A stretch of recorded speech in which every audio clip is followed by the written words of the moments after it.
Hello and welcome to another episode of Bare Bones Wargaming, a show with no bells, no whistles, no frills, just a man, a camera, and his game. Today's episode, well, let's put it this way. Got some information for you, just going to share a few things, and hopefully be able to get you some videos in the future. But today my second son, Nikolai, was born. Little bugger. So we've been, of course, anticipating this for a while. For those of you who watch my other videos, you know I've mentioned this before. And he's good. He's in good shape. He's all set. Mom's good. So things are good there. But I remember the first time when we had our first son, my first son Alexander, that got to be, that was a long 3 months, the first 3 months that he was around, because it took that long to kind of finally get him into a bit of a sleeping pattern and all. So I don't know how much I'll be able to do videos here over the next 3 months as we adjust not only to the new baby, but of course now integrating him with his older brother and all the challenges and joys that go along with that kind of thing when you bring a new baby into the fold. So what I thought I'd do with this episode is just let you all know, if you don't hear from me for a while, I haven't disappeared. I didn't fall off the face of the earth. I'm just very busy being a dad again, which I enjoy it. I love it. It's a lot of fun. It's fun watching my little man grow. And hopefully they'll both grow into wargamers, and some of these solitaire games I'll be able to put aside and play some multiplayer games with them. I've got games to build them up with when the time comes. I have Memoir 44 and Battle Cry. I'm sure they'll love the little plastic things. I also managed to get a hold of Spheres of Influence too, which I think would be a good next step up game rather than Risk. If you're not familiar with Spheres of Influence, I guess that's one I could do a playthrough of, because actually it's not bad for solo play, even though it can be for up to 8 players if I remember correctly. It's been a little while since I played it. My wife and I played it a few times when we first got it a few years back. And then of course, we'll gradually build up things from there with some of the other games. If they're interested. If they're not interested and they enjoy other hobbies, I'll do other hobbies with them, but I'll always find time to squeeze this in. So what I thought I'd do here real quick, just to share with you kind of my last hurrah bundle here before the second little guy showed up, which you see on the table here in front of you, some of you may be familiar with. Solitaire Caesar by David Kershaw. I like his other games. I have Vietnam Solitaire and what's his other game I have? I have another one of his. That's escaping me right now. But anyway, I have the Vietnam Solitaire. All I have is Barbarossa Solitaire as well too. Also a fun game. As part of that bundle, I kind of went off the deep end, the East Front deep end again. I picked up the Winter Storm game from Against the Odds, the campaign study #1. Looking forward to trying that sometime eventually. I also picked up my first ever High Flying Dice games.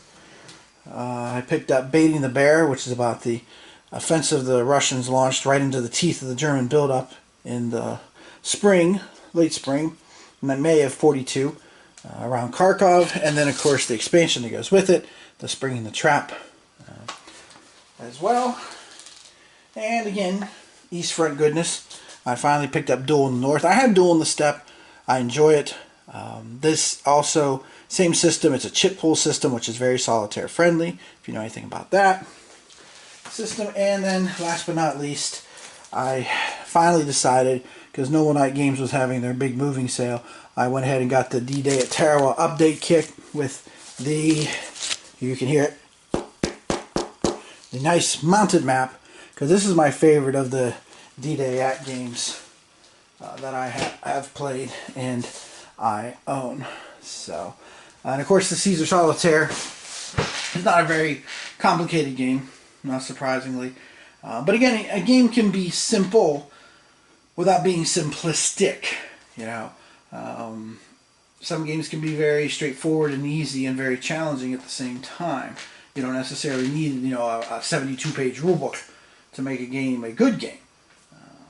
So, just kind of throwing that out there with it. So I'm going to try and do that. I also be honest, one of the other things I'm going to be doing, and if anybody's interested in this, I'd be happy to do a playthrough, but it's not really a war game. Although I guess the last movie was titled Infinity Wars, the Infinity War rather, so, you know, but I've been also dusting off Legendary, which is a deck building game, Marvel Superheroes, which I like to play from time to time as a filler, which I was doing since when my little man was coming this week. And I've been playing around with that too. Now again, that's not strictly a war game, so I hadn't planned on doing a video, but you know, if folks are interested, I'd be happy to oblige. So anyway, I hope to come back to you sometime in the near future with the Caesar Solitaire, maybe, or something else from that package, if you will. The high-flying dice game counters are mounted, which I was like, woohoo, they got mounted counters. And then I got them and went, oh, but I got to cut them apart. Took me a few tries. I tried, of course, on the information counters, which I highly recommend, until I finally figured out the best way to cut them apart without damaging them. So I've skimmed those rules, and it does seem pretty straightforward. We'll see how it plays. I mean, again, simple does not necessarily mean simplistic, so we'll see how that goes. But these kind of games, like the Caesar Solitaire, the Vietnam Solitaire, you know, games that you can play a quick little turn, bang, bang, bang, you know, knock them out, and then, you know, move on to taking care of little people, little men. Got my small guy, my smaller guy, if you will, are going to be very popular on my gaming table for the next couple of months. But since it's still late summer, one advantage here in my man cave is I'll be able to bring little Nikolai down when I play, because, you know, it won't be like when my first son was born. It was freezing, freaking freezing outside, and it was really cold down here in the man cave because I don't have any heat or air conditioning regulating. I just down here in the basement, which is fine. This is my little domain for now. Probably have to end up sharing it with the boys eventually, but yeah, we'll cross that bridge when we come to it.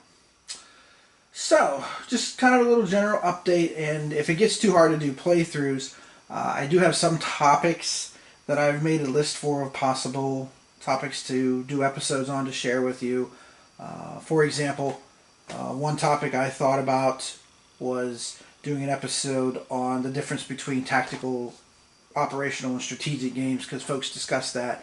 I actually have a fourth category of games, which I will reveal if and when I make that video. But I also did that because I figured topic-driven ones would be a little easier to do, grabbing, you know, a few minutes here and there to shoot a video and still be full-time dad that I am.